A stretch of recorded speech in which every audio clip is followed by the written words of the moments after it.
Right guys, thanks again. This is Somaesthesia with Scapegoat. So we're just going to do a little interview with them, see what they're up to. So can we start off with really simple stuff? So how did you guys meet? Where did you guys come from? All that good stuff of the beginning of the band. Beginning of the band, right? Yeah.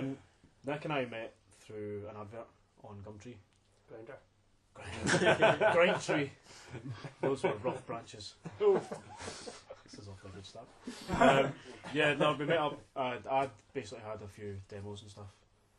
They were just kind of flying about, put a few ads out. Nick had replied, we just got chatting through email, met up, had a couple of jams, and it was just a while. It was just the two of us, wasn't it? Like maybe. Yeah, just going to every different fucking practice room in Edinburgh. Yeah, because you'd been in a few of them before, whereas it was entirely new to myself. And then Mike got in touch with was it the summer? It was like 6 months after it. Yeah. Like, there was a different website that you put an ad up. Join my band. Yeah, sorry. So I just moved up to Edinburgh. Like, I guess it must have been a few months after you two got in touch with each other. I think we first jammed in April. That's right. In 2014. Yeah. And I was pretty fresh in Edinburgh at that point, and I was like, okay, I've just moved up. Yeah. I wanna see what's going on. So I found Marc's advert, and it was 6 months old at this point. And it was like, I like Goodyear and Devin Townsend. I was like, fucking okay, let's go. It's an open sea. Yeah, exactly. I was like, is this still a thing? And it was like, oh man, it's still a thing. Yeah. So then, we got in touch with each other. Went for a beer. Yeah. Well, mine was Steve for a bit. Yeah, my old housemate Steve was in the band for a little while. That's right, yeah. We tried to be a 3-guitar band for a little bit. Yeah. Wasn't working. Yeah, that didn't work out too well. But Yeah. Sorry, brother.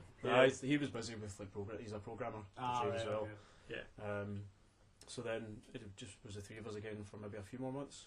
And then there was that random pint where met up for a for a pint and well, you didn't meet Mike. It was only and yeah. it was I've known Nicky for the best part of 20 years, Long time. and Nicky's known fine well that I've been playing bass for that amount of time. And they were still looking for a bassist.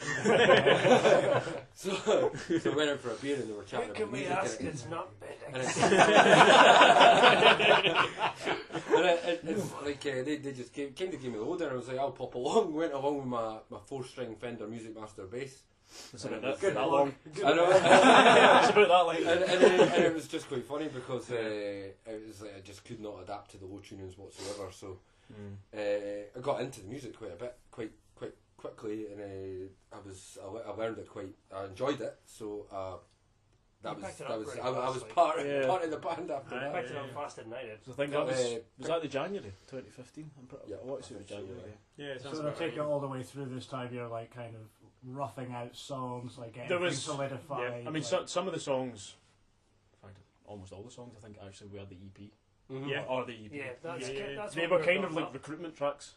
Okay. The EP I think is like spanning back like 5 years. Yeah. Like, some of that material is like before any of us even ever met. Yeah. Like the odd riff here and there. So And I think it was hard for me a lot of it to learn because I'd never played stuff like that really. Okay. So it took quite a lot of effort and time. And because you kept adding people one at a time. Whoever was coming in next had to learn all the shit that we already learned, and then if it was, when Mike came in, he brought stuff, so we were trying to learn his stuff. Yeah. So every time someone new joined, we're kind of starting again a few months back. It takes another few months to get everybody back up to the same speed. Yeah, it's all from the same. But it was alright. I mean, it was always fun. The songs are so different now from what they started because of that process. So how did this young man come in then? Well, he's another one. We've both known him for a long time. So. Yeah, totally. I went to college with Stoo in like 2001, so we've known each other for like 16, 17 years. And I first auditioned in, I think it was November of 2015. Yeah. I did a couple of auditions and then I didn't hear anything back for like a month. Really that long? Yeah, it was actually it's January. None of you wanted to take the there was a bunch of people that auditioned before him. No one turned up quite as well prepared as Stuart. That was the biggest thing. Like us included, we never turned up to the audition very well prepared either. On some of the occasions, poor guys. Sorry, Rusty. cool. You know, Oh, so he's going to love that shout out. that was the cover from for my audition though, because they'd been jamming for so long, and it's big, as they were just saying, it became like an organic process. Well, but we'd actually played our first gig by this point. Yeah, It's an exactly. instrumental band Yeah. up in Dundee. Yeah. Okay. So That it was was- only that was- only at the point that was November 2014, so that's like 3 No, years ago. 2015. 2015, yeah, it was November. So it was, I think it was before I auditioned, though, wasn't it? It was after. You auditioned first, but we didn't choose because we knew. No. it was coming up. Yeah. Yeah. It was, well, That's right, they're in the same neighbourhood Yeah. anyway.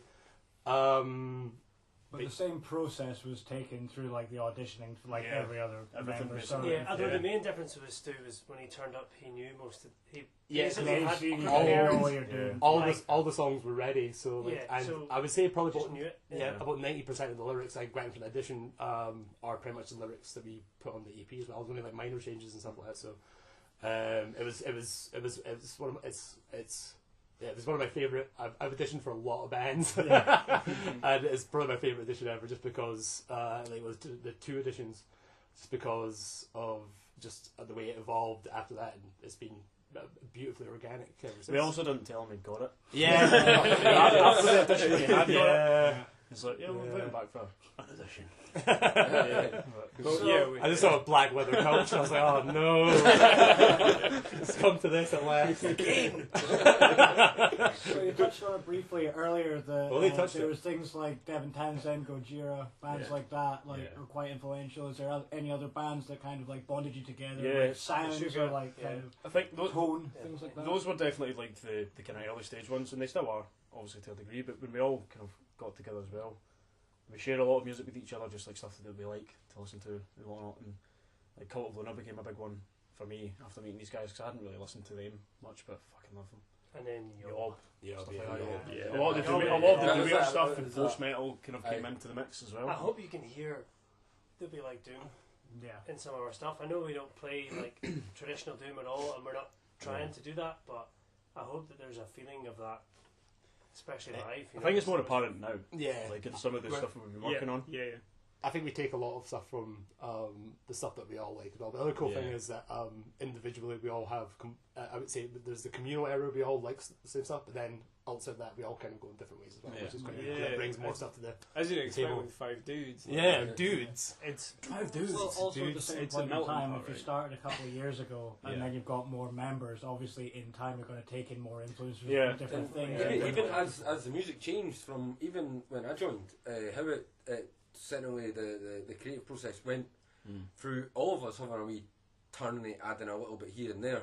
You know, it might be discrete little bits, but the music's drastically changed from when we first heard the demos when we joined into when it got recorded with Stu Gordon. Yeah. You know, it's nice. It's nice. So can you go into that a bit more? I was going to ask you, how did you actually get the EP sorted? What was the refinement to it, and how did you actually solidify the songs that you were going to play, and what the end result just- became? It was the songs we knew. Time-consuming brutality. Yeah, there was like an inevitability about it. We'd got to a point where we were gigging, and we only had this set of songs. We'd already got like a fair bit, probably actually, that we were looking to the future towards getting done, and we're like, we need to actually just like draw a line in the sand here and say, let's put something out. We're gigging now. We need to have something to show for it. Well, as soon as we had Stoo on board, That's it. Yeah, because exactly. all we had prior to that as well was basically just either a rough mix demo that I'd made or one that Mike had made. This is all self-produced, yeah. We'd never done any fully collaborated band. Nothing with live Sounds- drums. So there's nothing really for anyone to hear that was actually us. We tried to do for a couple of weeks. We did try to record things ourselves, which never went very well. But we tried. We did mostly try. because I'm terrible. It was because Nick was terrible. So getting with the EP as well is like, as we say, it's like all the stuff that we were, like they'd been working on before I've been there for like years. It literally was like the bookend of that chapter of like that the band coming together, the songs we put together, and then that was that. When did was it May? Yeah, so I literally, that's another thing for me, which March. I've never been in the band. No, in no, 17 years. Other way around. I've been in the band 17 years of gigging, where I officially joined the band 1 month, and then in 4 months I'd recorded the first EP. Yeah. That was like a quick turnaround. The whole thing was done in 5 days. Yeah, as well, totally. So, Yeah, absolutely. It's having that hunger to go and play it and get it down. And then not- also and not going spend money. through it and all that. Yeah. I mean, in some ways, it was actually like a cathartic. Yeah. We don't want to play these fucking songs. We've done them. If we record them, then they're done. Then we can be like Yeah. finished with them and say, right, Let's that's move it's on, over. yeah. Let's move over Mhm. to something else. I think that's why we're kind of happy that we've stopped gigging for a wee bit now. Yeah. Concentrate on new stuff because we can kind of leave that set of 6 It's, songs. that's been a difficult thing to do as well. And like- now that's been recorded, like we've been able to do other creative things with the music. Like Stoo's been making some videos, so Yeah. that's other Yeah. things rather than just playing it in a practice room or playing at a gig, but it can actually put it forward and use it for other little creative things. It's, Yeah. Yeah, it's been a difficult thing to do as well. It's just to like draw the line and say we actually need to stop gigging now Yeah. and just focus on what we're doing next. We've been for 2 things. We've been very lucky with promoters putting us on really, really good bills. Yeah. Yeah, we've had a few builders. Yeah. I also think there's we have to give ourselves a little bit of credit, a little pat on the back for not for being strategic in the gigs that we took as well. I don't think we've kind of overplayed in certain areas and stuff like that. So I think that's had a really positive effect on kind of It's our been live focused. reputation. We've not anyway. played too many shiters. No. There's another way to say it. we There's did been a it at couple, the beginning. like, It was us that were shit. Yeah, totally. I was going to say one of twice. I don't mean performance rights because there's been a few of those. But Yeah. I must admit though that leads on nicely because I was just about to point out that even though I didn't really know of you guys, but as soon as I did, I saw you touring everywhere. You're getting on these big bills. So, is there any shout outs to bands that you've seen on tour, big, small, or indifferent? How many? It'd be easier for me to tell you the bands that we didn't like, but we're not going to. But like we That's not good.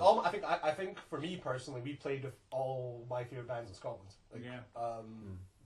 and there's still a couple more, but for our first year as a release year, we've been really lucky. Like on the bills of obviously June we played for a couple times, and we all love what they do and them as guys. There you go. Victor and Represent, Dan, yeah. amazing guys as well. Yeah, Told by totally. Man Anderson as well. Yeah. Really good Yeah, stuff. but I mean, We've like played some the EP gig weird with ones, like we yeah. got Bloodthread through and we got Inspired from Yeah. Yeah. Played up Aspire. You should have seen the faces of people. Absolutely.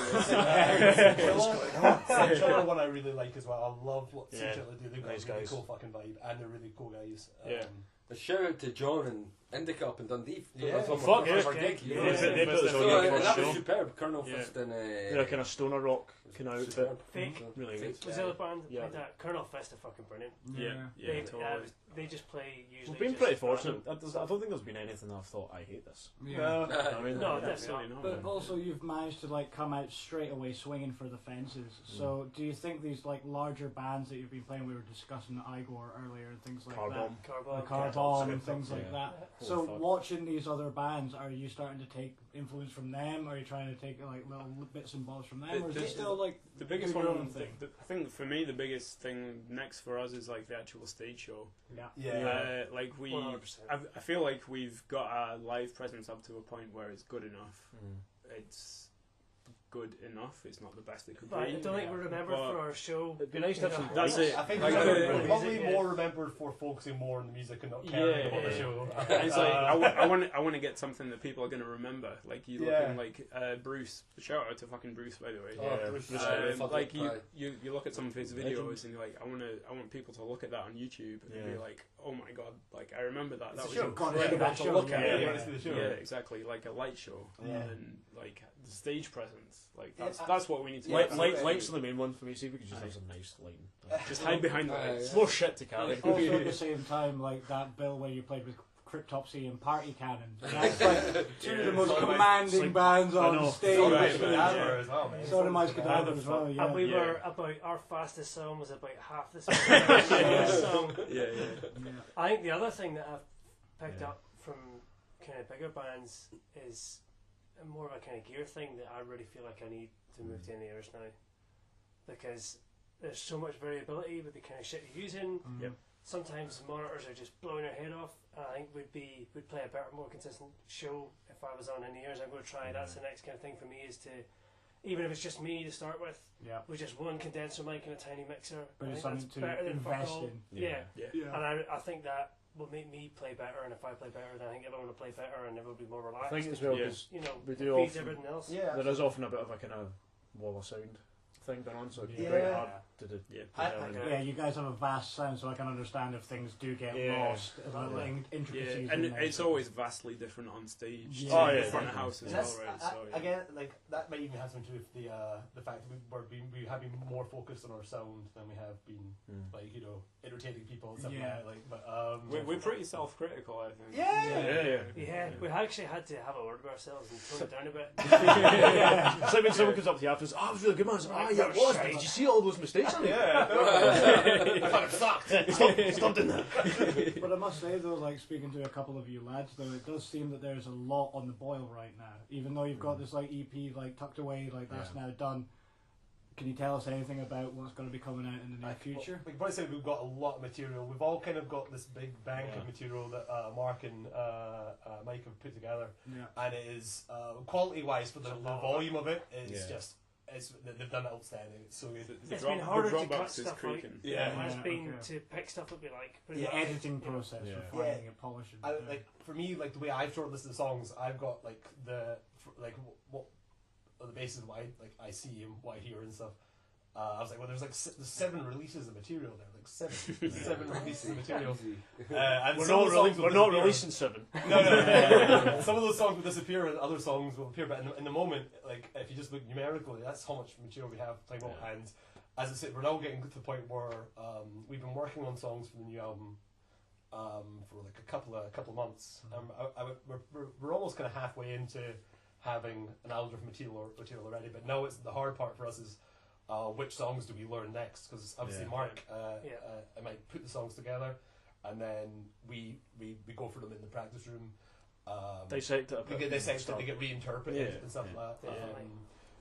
So yeah, like that's kind of the so that's the writing schedule for most songs. Then you guys block it out, and then you let these other guys come in and mix it up a bit. And what I put to it, or what. And the other guys put to it will change in shape. You know, maybe we'll cut out a bit here, out a bit here, or we feel like that riff's too similar to this riff, so we'll take that out and move it somewhere else. And I think it's only from playing it in the practice room that you start to get a feel. It breathes new life into it.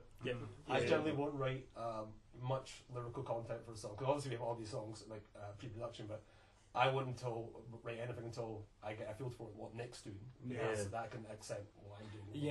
Okay. So. When Nick's interpreted it, that then gives you like a kind of cadence to go along and things like that. That's a great thing about Nick though as well, like because you hear these songs that they've done and think, oh man, that's like fucking just on the spot. It sounds really good, and then 2 or 3 practices and Nick's doing something a bit differently, and then that expands to something, and the song completely changes, and like 99% of times for the better. There have been multiple moments where you and I have both just went, Nick is going to fucking hate us. What do you mean, just Nick? I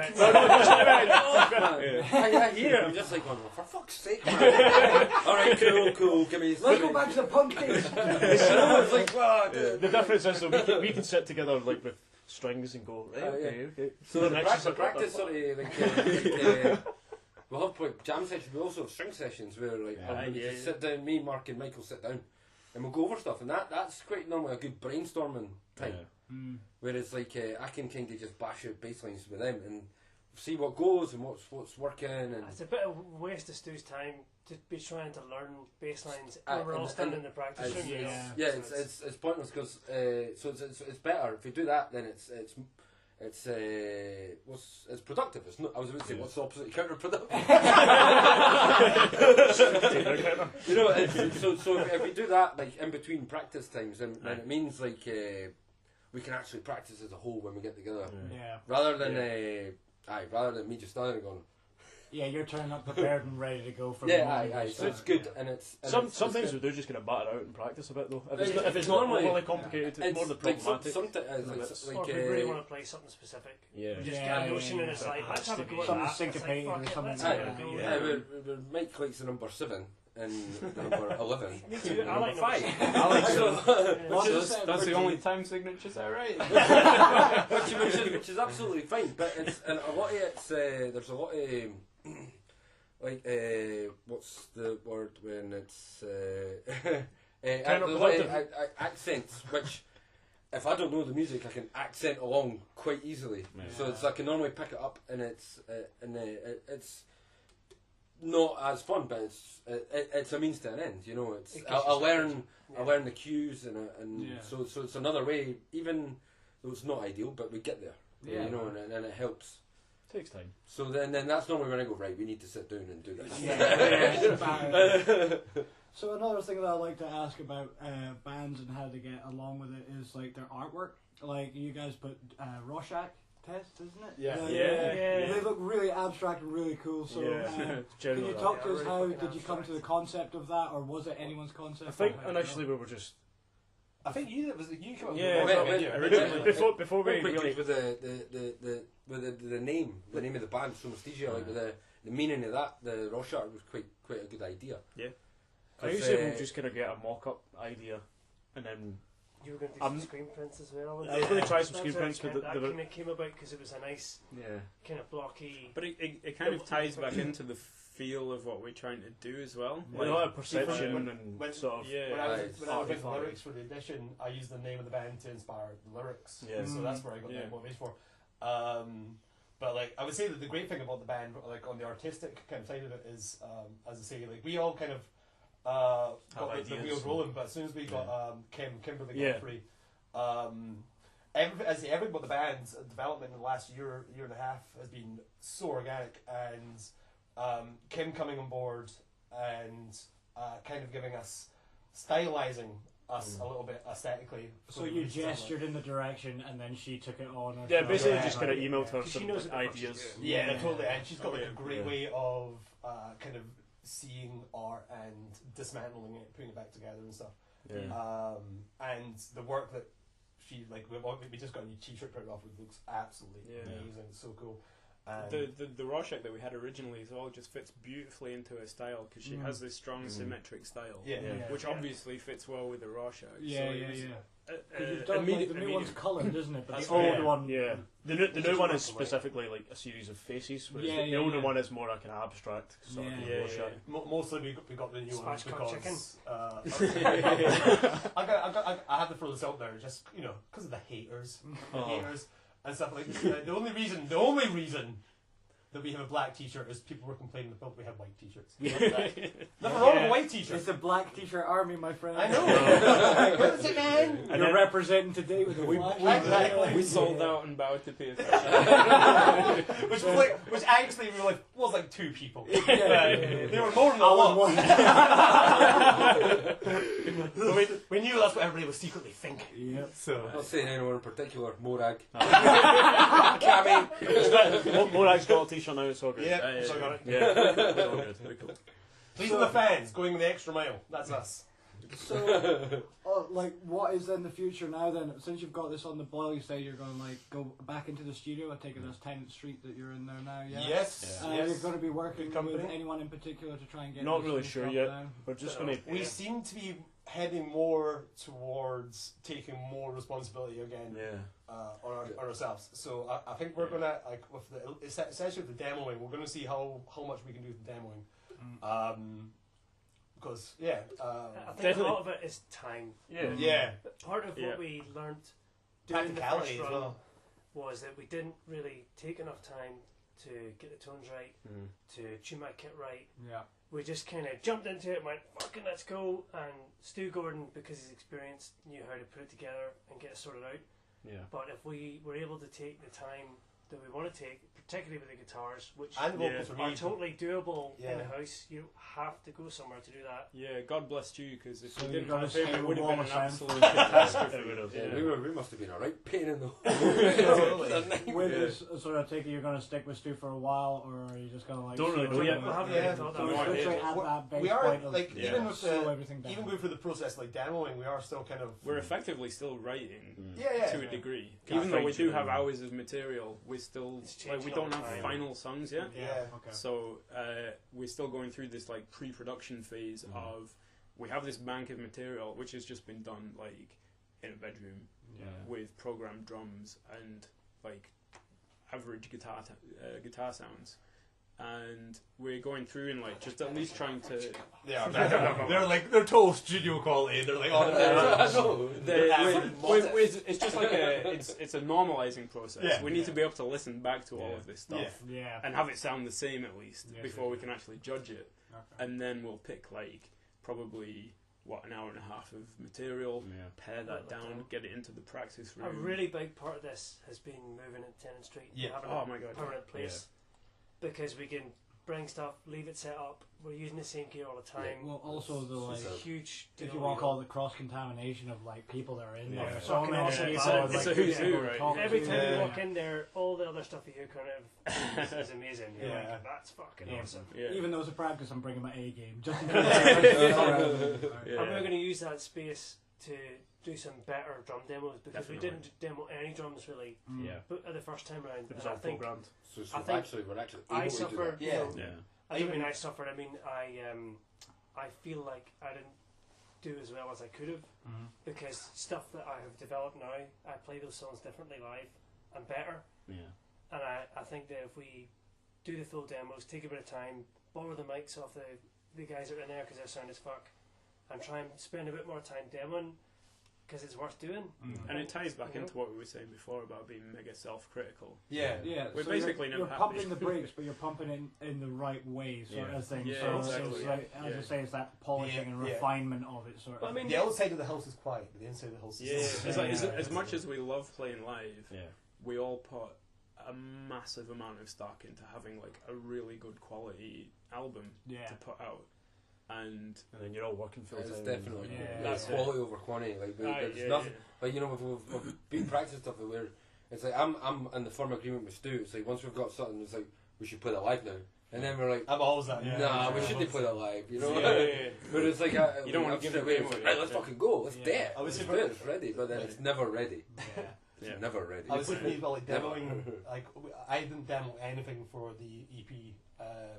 Yeah. Now we're at least we can demo, and like I did 5 vocal tracks and like well more than that. But I can't remember how many tracks it was. It was 5 for each. It was track. it was ridiculous. But like I did it like 7 hours of like 5 tracks. So a bit hoarse. Oh man, like I usually like it was over 2 days. It was like 3.5 hours. But that was literally because like we felt like there was impetus. We had to literally we want to save money and get this thing out so we could make money on this thing.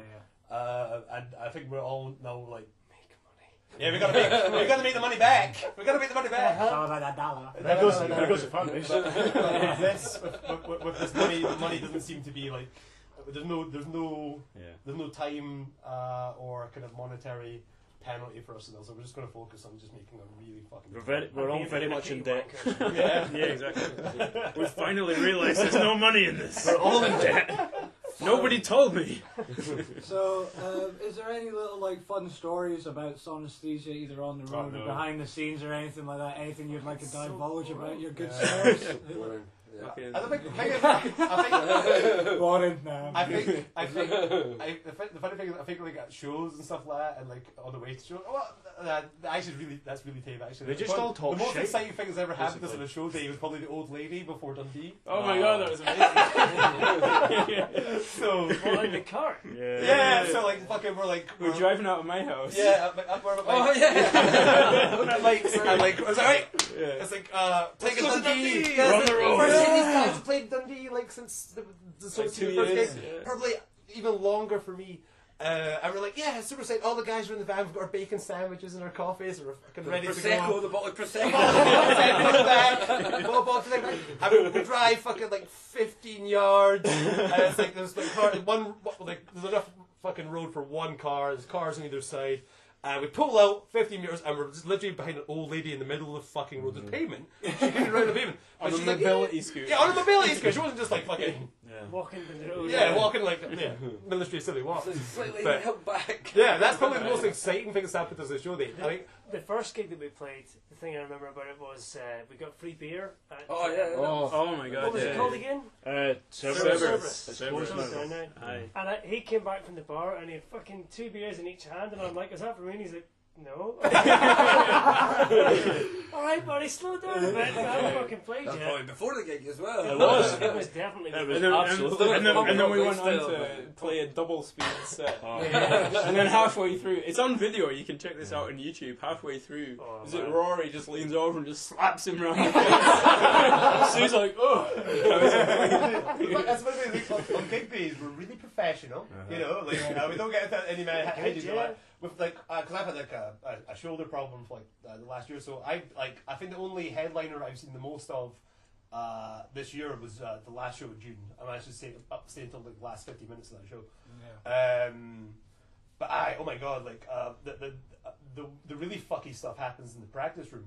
There's like there's a weird kind of like mystery tombola that nobody knows about. That every now and again, one person just has to be absolutely fucked off their face. And like, you know, there'll be that one practice where like the rest of the band are playing well, another person, you know, he's gone. Yeah. The other 4 have to like Yeah. help encourage you along. I think I don't think I've not seen you because you drive most of the time. Drive. Yeah, drive all the time. definitely He just driver. pours whole cans of beer all over my pedal board. Yeah, I don't like a bottle of wine as well. I think for us four, definitely, there has been like days where we're like, oh, the way so and so is like theoretically drunk. It's not like it's not a problem. Yeah. It's not like it happens all the time. Yes, but- dude, it's not a problem. It's not a problem. As long as we share the burden of That's it. alcoholism, then I it's, know. then it's not a Generally, problem. this It's your turn, then my turn, then your turn, and it goes that way. Then it's fine. The practices, Totally the fine. practices are always fun though because you wait for that person's big solo to come up and it's just that's the best.